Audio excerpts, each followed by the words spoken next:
Alléluia. Marc chapitre 11. Nous allons prendre du verset 12 au verset 14. Je nous demande de nous tenir debout pour honorer la parole du Seigneur. Alléluia.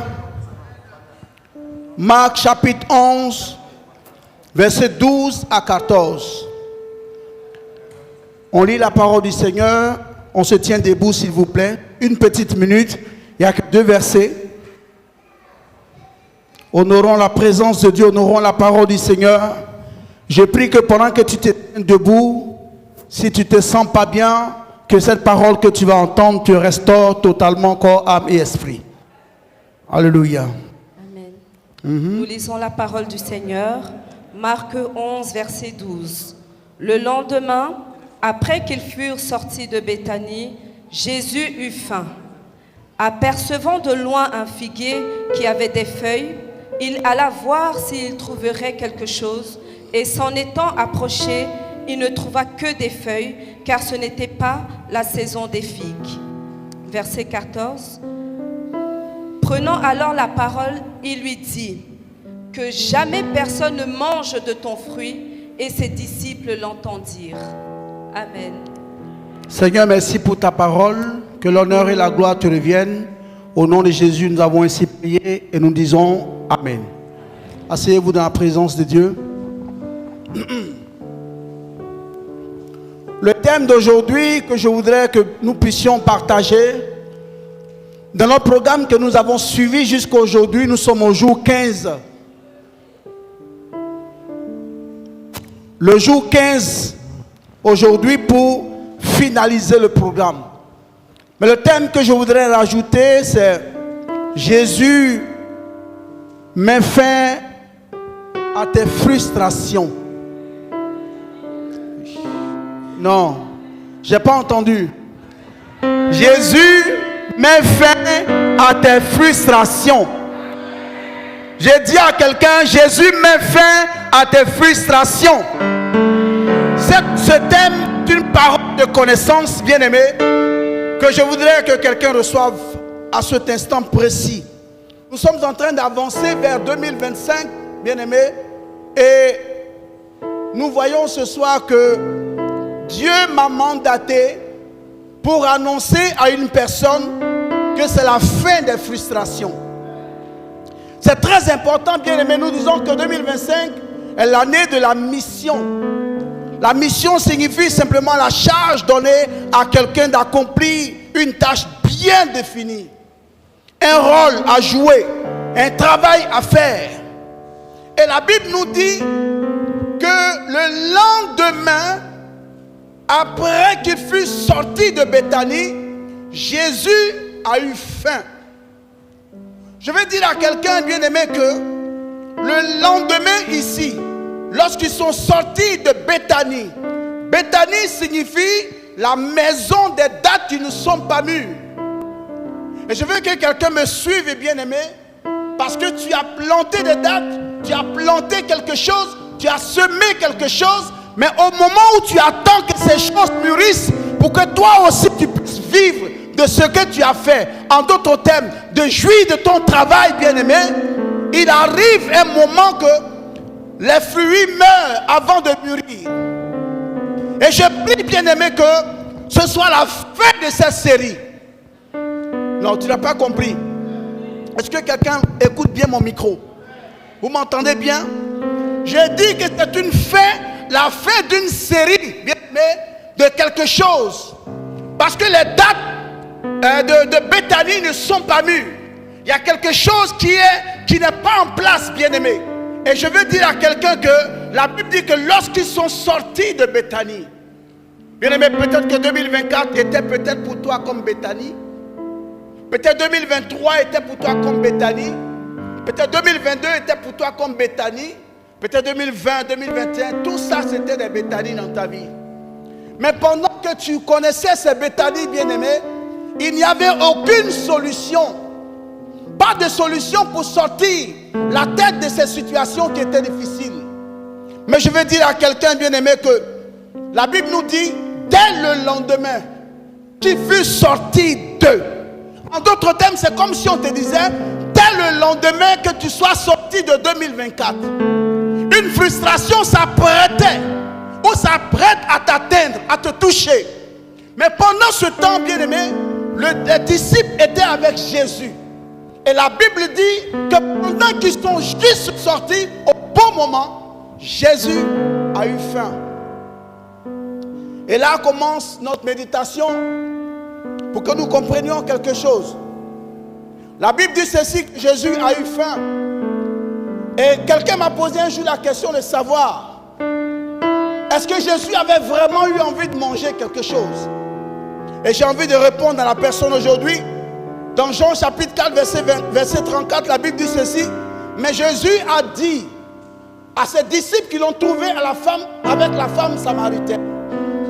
On dit, mais Jésus est en train de parler d'une certaine nourriture. Et il dit à ses disciples, j'ai à manger une nourriture que vous ne connaissez pas. Et toujours, il leur dit encore, bien aimé, que ma nourriture est de faire la volonté de celui qui m'a envoyé et d'accomplir son œuvre. Et ça, c'est deux versets qui se suivent, qui nous enseignent en Jean chapitre 4, verset 32 et Jean chapitre 4, verset 34. Quand j'écoute ces deux versets me parler, je me rends compte que la faim de Jésus ici n'était pas une faim naturelle. La faim de Jésus ici n'était pas quelqu'un qui avait envie de manger. La faim de Jésus ici n'était pas quelqu'un qui était affamé. Mais Jésus avait faim de ta réussite. Il avait faim de ton élévation. Il avait faim de ta guérison. Il avait faim que tu sois établi. Vous savez, lorsqu'on suit Dieu, Dieu n'est pas comme un homme. Alors lorsque nous le suivons, bien-aimé, il attend des grands jours, des grands moments dans notre vie, parce que chacun de tes grands moments, bien-aimé, en tant qu'enfant de Dieu, honore le Seigneur. Et je prie que cette année, bien-aimé, les moments de ta vie puissent honorer le Tout-Puissant. La Bible dit que Jésus a eu faim. Et quand il a eu faim, il est allé de loin et il a regardé. Il a regardé de loin et il a vu un figuier qui avait des feuilles. Le figuier avait des feuilles. Mais lorsque le figuier a des feuilles, bien-aimé, ce qui signifie que ce n'est pas la bonne saison. Parce que la bonne saison des fruits, les feuilles disparaissent un tout petit peu. Il y a des feuilles, mais il n'y en a pas beaucoup. De sorte que les fruits puissent avoir le temps de mûrir et de prendre du parfum. Et c'est dans cette période que Jésus va voir le figuier. Et Jésus va s'approcher du figuier. Jésus venait de sortir dans Marc chapitre 11 toujours. Jésus venait de sortir d'un triomphe, d'une victoire tellement glorifiante que le figuier, au travers de l'ennemi, c'est-à-dire le Satan, le diable bien-aimé, avait décidé d'humilier Jésus après une grande victoire. Donc en d'autres termes, une victoire éclatante. Je suis venu dire à quelqu'un bien-aimé que lorsque parfois tu peux sortir d'une situation victorieuse et tu te dis que la prochaine sera une victoire, mais la prochaine qui vient, je vais te dire que l'ennemi se prépare pour t'attendre. L'ennemi se prépare pour t'attendre. Et quand il vient devant toi, c'est pour t'affronter. Pour ne plus que tu connaisses le triomphe que tu as connu hier. Pour ne plus avoir la victoire que tu as eue hier. Et c'est ce qui est en train de se passer. Jésus voit le figuier, bien-aimé. Et quand il voit ce figuier, il va s'arrêter devant le figuier. Et la Bible dit qu'il a eu faim. Donc en fait, il va vers le figuier dans l'espoir de trouver un fruit. Mais quel genre de fruit? Ce n'était pas la première fois que Jésus se trouvait devant un figuier. C'était la troisième fois de son histoire. Selon la parole que Jésus se retrouve devant le figuier. La première fois qu'il s'est retrouvé devant le figuier, il s'est retrouvé, c'était à Jéricho. La Bible dit qu'il passait dans le chemin et il y avait un homme de petite taille qui s'appelait Zachée. Zachée voulait absolument voir Jésus. Et ce n'était pas la saison des figues. Et Zachée a couru. Il est allé monter dans l'arbre, dans le figuier. Et quand Jésus est arrivé devant Zachée, il a dit à Zachée, descends. Ce jour-là, Le fruit de Jésus, c'était Zachée. Alléluia. La deuxième fois que Jésus va rencontrer encore le figuier, c'est en Jean chapitre 1. Il va rencontrer une histoire de Nathanaël qui a été appelé par Philippe. Et Philippe dit à Nathanaël, viens, nous avons trouvé celui desquels la Bible nous a parlé, celui desquels les prophètes ont parlé, nous l'avons trouvé, viens. Et puis Nathanaël dit, est-ce que quelque chose de bon peut sortir de cet homme? Quelque chose de bon peut sortir de Nazareth? Nathanaël dit, viens et vois toi-même. Et pendant que Nathanaël invite Jésus, Philippe invite Nathanaël, Nathanaël était sous un figuier. Et quand Jésus vient, Jésus donne la révélation à Nathanaël. En le voyant, il dit, voilà un vrai juif en qui il n'y a aucune nombre de variation. Nathanaël pose la question à Jésus, quand est-ce que tu m'as vu et tu me connais et tu parles de moi comme si tu me connaissais? Nathanaël dit à Jésus, Jésus dit à Nathanaël, quand tu étais sous le figuier, là-bas, moi, Jésus, je t'avais déjà vu et ton histoire était déjà sortie de ma bouche. Je déclare sur la vie de quelqu'un bien-aimé. Il y a des choses que tu penses que Dieu n'a pas encore compris, que Dieu n'a pas encore vu, mais je déclare, bien-aimé, que le temps est arrivé pour que ce que tu penses que personne ne voit, ta souffrance que personne ne voit, ce que tu penses que personne ne regarde, bien-aimé, je suis venu te dire que Dieu les voit. Donc ce n'était pas la première fois que Jésus se retrouve devant un figuier. Donc bien, si je compte bien, c'était la troisième fois que Jésus se retrouvait devant le figuier. Donc il attendait simplement que le figuier lui donne ce qu'il désire. Or, quand il arrive devant le figuier n'avait rien à lui proposer. Le figuier qui avait des feuilles n'avait rien à lui proposer. Bien aimé, c'est quoi un figuier avec des feuilles? Le figuier avec des feuilles, c'est nos projets que nous faisons qui commencent bien, mais qui nous laissent sous des impressions amères, des faux espoirs, des frustrations. Nous sommes toujours frustrés. La chose commence bien, mais au moment où tu t'attends à voir quelque chose qui est une récompense pour toi, tu es frustré. Quand Jésus a vu le figuier, il s'est dit, comme au jour de Zachée, je trouverai un fruit. Comme au jour de Nathanaël, je trouverai un fruit. Et quand il arrive devant le figuier n'avait rien pour lui. Peut-être que toi, tu as quelque chose aujourd'hui, tu as tellement espéré en cela. Et le moment arrive maintenant où tu dois commencer à récolter. Il n'y a rien. Ça ne donne rien. Que la déception. Que la déception, la frustration. Mais je suis venu dire à quelqu'un que la frustration peut avoir son temps dans ta vie. La frustration peut avoir son temps dans ta vie. Mais quand Jésus s'approche de ce figuier, la Bible nous dit que scientifiquement parlant, ce n'est pas la saison du figuier. Or, je veux dire à quelqu'un qui s'est présenté devant le figuier, savait bien que ce n'était pas la saison. Mais comme lui-même, il est le maître de la saison, quand le maître de la saison se présente devant ceux qui ne sont pas encore dans la saison, le hors-saison doit devenir la bonne saison. J'ai dit à quelqu'un bien aimé, peut-être qu'on a dit que ton temps n'est pas encore arrivé. Mais parce que tu suis Jésus, le hors-saison devient une bonne saison pour toi. J'ai pas entendu. J'ai pas entendu. J'ai pas entendu ton amen. Ton amen va changer quelque chose dans ta vie. Alléluia. Quand Jésus finit de donner cette révélation, il s'arrête devant le figuier. La Bible dit qu'il était avec ses disciples. Et pendant qu'il était avec ses disciples, il va déclarer une parole sur le figuier. Et la parole qu'il déclare sur le figuier, bien aimé, c'est une parole pour condamner le figuier. Je suis venu dire à quelqu'un bien aimé que la condamnation de Dieu sur la situation que tu vis, cette condamnation-là, elle est quelque chose. Mais je veux dire à quelqu'un que c'est une prophétie que Jésus était en train de donner. La Bible dit que pendant qu'il était en train de déclarer ces paroles, ses disciples l'ont entendu. Pourquoi les disciples l'ont entendu? Parce que c'est une prophétie sur la vie de quelqu'un. C'est une révélation sur la vie de quelqu'un. Jésus dit au figuier, Que plus jamais personne ne mange de ton fruit. En d'autres termes, de la manière dont tu m'as déçu, que tu ne déçois pas un de mes parents. Plus personne de ma maison ne va manger ton fruit. De la manière dont tu m'as déçu, j'ai pris que mes enfants ne te rencontrent pas sur le chemin.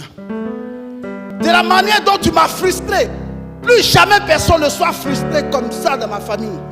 Plus jamais personne ne mangera de fruits. Signifie simplement qu'il y a une parole qui a été dite pour condamner la frustration de la vie de quelqu'un. Je veux dire à quelqu'un bien-aimé, tu as longtemps été frustré. Tu as longtemps été frustré. Tu as longtemps été déçu. Mais toutes ces choses devaient prendre fin. Quand Jésus est arrivé devant le figuier, il a simplement mis fin à une série de frustrations. Une série de frustrations. En fait que les jours qui viennent, les années qui viennent, tu puisses avoir un autre langage dans ta bouche. Que tu ne parles pas seulement du langage de la déception, mais que ton langage soit un langage de gloire. J'ai prié, bien-aimé, que la gloire de Dieu se manifeste dans ta vie. J'ai prié que la gloire de Dieu se manifeste dans ta vie. Jésus est venu devant le figuier et a essayé de le décevoir. Je suis venu parler à quelqu'un, bien-aimé, que le figuier c'était quelque chose qui était dans la vie, mais qui avait une descendance. Mais parce que quand on dit que le figuier a été maudit, le lendemain, les disciples sont passés par là et ont vu. Mais il y a une particularité dans ce figuier qui est mort et qui a séché. La particularité, c'est quoi? C'est que le figuier avait séché jusqu'à la racine. Séché jusqu'à la racine parle séché jusqu'à la fondation. Je dis à quelqu'un bien-aimé que ce message va sécher un problème qui te détruit la joie depuis, bien-aimé, des années jusqu'à la fondation. Je dis à quelqu'un, c'est jusqu'à la fondation. Ton amen te fait cette parole. Ton amen te fait saisir cette parole. Ton amen te fait donner cette parole. Elle devient ta parole à toi. Ce qui te poursuit depuis des années va sécher jusqu'à la racine. Tu ne verras plus ces choses. Le figuier n'a pas séché au niveau des feuilles, ni au tronc, ni au branche. Mais le figuier a séché jusqu'à la racine. Je vais parler à quelqu'un sur le plan spirituel. Je ne sais pas ce qui te poursuit depuis des années, mais qui ne compense pas à partir de toi, qui a déjà commencé depuis des générations avant toi. Ce qui veut dire qu'il y a une base, ce qui veut dire qu'il y a une fondation, il y a un fondement. Mais il fallait que Jésus arrive. Jésus sorte de Béthanie pour aller dans la direction là où se trouvait le figuier, pour arrêter les pleurs de quelqu'un. Je suis venu dire à quelqu'un, bien-aimé, tes larmes vont être tuées. Jésus va tuer tes larmes pour la simple raison. La raison pour laquelle tu pleures n'a pas commencé par toi, mais avant toi, sans toi, ça existait déjà. Il y avait une fondation.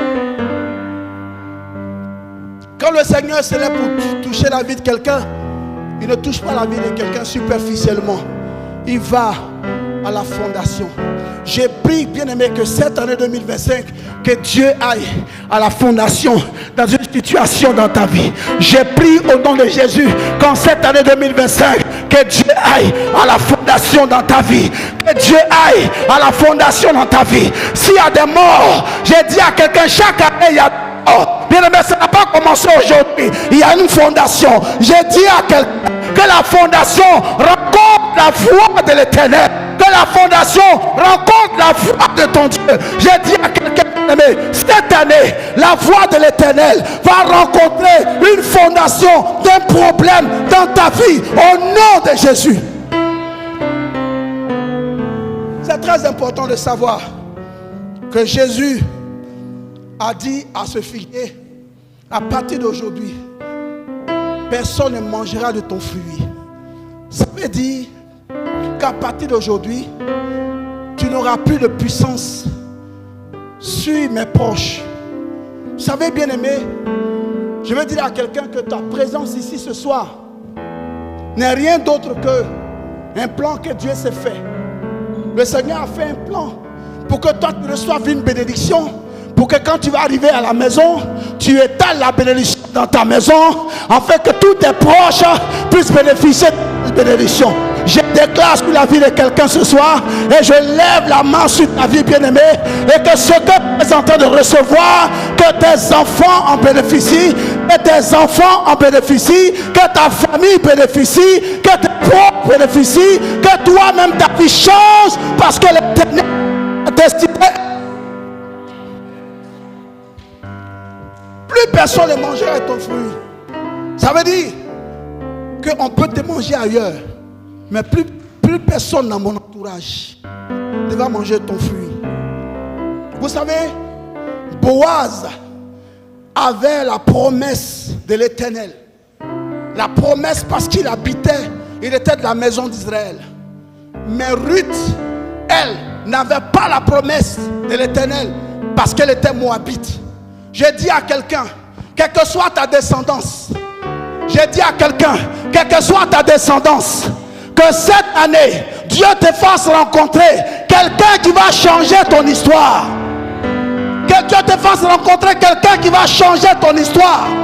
Là où tu habites était désinscrit, il y a eu un homme qui est arrivé qui s'appelle Boaz, et Boaz a réinscrit le nom de Ruth au milieu des enfants d'Israël. J'ai dit à quelqu'un que Dieu réinscrit à partir d'une connexion qu'il va faire pour toi cette année. Non, ton amen est petit. Non, ton amen n'est pas amen. Ton amen ne me touche pas, bien-aimé. J'ai dit à quelqu'un que Dieu va te mettre en contact. Tu n'es pas né pour rencontrer que des fausses personnes. Tu es né aussi pour rencontrer les bonnes personnes. Tu es né pour vivre avec les bonnes personnes. Tu es né pour vivre les bonnes situations. Tu es né pour expérimenter la gloire. Tu n'es pas né pour voir son couler. Et je dis à quelqu'un cette année, la gloire te donne une autre histoire. Le Dieu des pères te donne une autre histoire. Que Dieu te fasse rencontrer un homme, une femme de destinée cette année. Alléluia. Que Dieu te fasse rencontrer un homme, une femme de destinée. Des gens qui sont prévus par Dieu pour t'accompagner quelque part. Pas des gens que tu vas rencontrer qui vont te mettre dans des problèmes, dans des difficultés, mais des gens qui sont désignés par Dieu et pour t'amener quelque part dans ton histoire. Quelqu'un me donne un bon amen. Vous savez, tu peux être désigné par Dieu pour être propriétaire. Pour être propriétaire.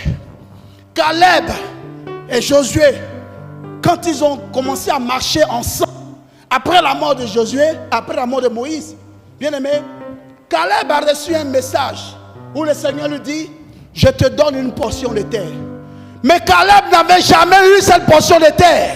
Il y a quelqu'un ici au milieu de nous, bien aimé, qui est assis, à qui Dieu a donné, bien aimé, une portion de terre dans ce pays, une portion de terre dans le pays là où tu vis, mais tu n'as pas encore touché cette portion de terre. Je suis venu déclarer, bien aimé, que cette année, que Dieu bouscule les choses de sorte que toi tu sois un propriétaire terrien. Quelqu'un me donne un bon amen. Le titre foncier que tu tiens va parler pour toi cette année. Va parler pour toi cette année. Tu détiens une attestation qui ne parle pas depuis. Tu as fait une formation, l'attestation est là, mais l'attestation est muette. Partout où tu arrives, on te dit qu'il n'y a pas de place, tu ne corresponds pas. L'attestation ne parle pas. Mais cette année, ton attestation parlera. J'ai dit à quelqu'un, ton attestation parlera cette année. Ton attestation parlera cette année. Ton attestation parlera cette année. Le temps de la moisson est arrivé. Même si ce n'est pas la moisson pour les autres. Mais toi, ta moisson est arrivée. À cause du nom de Jésus. À cause du nom de Jésus. Ta moisson est arrivée. Je dis à quelqu'un, ta moisson est arrivée. Je dis à quelqu'un, ta moisson est arrivée. Et si ta moisson est arrivée, c'est que ta saison est arrivée. Je dis, ta saison est arrivée. La saison de mariage est arrivée. La saison de ta nationalité est arrivée. La saison de ton travail est arrivée. La saison de ton enfantement est arrivée. Même si ce n'est pas la saison pour les autres, à cause du nom de Jésus, le hors saison devient une bonne saison pour toi. Et je déclare que cela soit ainsi dans ta vie. Au nom de Jésus, un bon amen.